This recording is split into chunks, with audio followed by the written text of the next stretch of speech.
Esther chapter 7.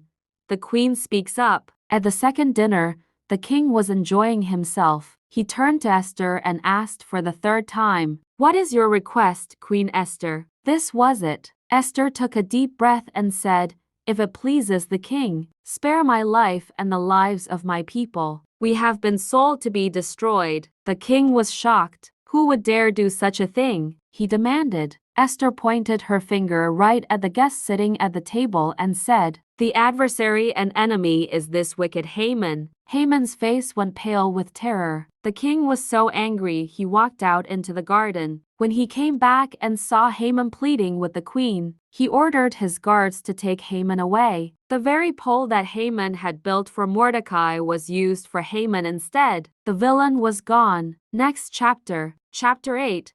The Great Turnaround. Even though Haman was gone, there was still a big problem. The law Haman wrote was still active, and in the Persian Empire, a king's law could never be changed. The Jews were still in danger. The king gave Haman's house to Esther and gave his royal signet ring to Mordecai. Mordecai was now the most powerful man next to the king. Since they couldn't cancel the old law, the king told Mordecai to write a new law. Mordecai wrote a law, saying that the Jews could defend themselves and stand together against anyone who tried to hurt them. Messengers on the king's fastest horses raced to every corner of the kingdom to spread the good news. Instead of being afraid, the Jews began to celebrate. Mordecai left the palace wearing a royal robe of blue and white and a great crown of gold. Evil doesn't get the last word. It might look like the bad guys are winning for a while, but God is always working to turn things around. He can take a day that was supposed to be sad and turn it into a day of dancing and joy. Solo mission.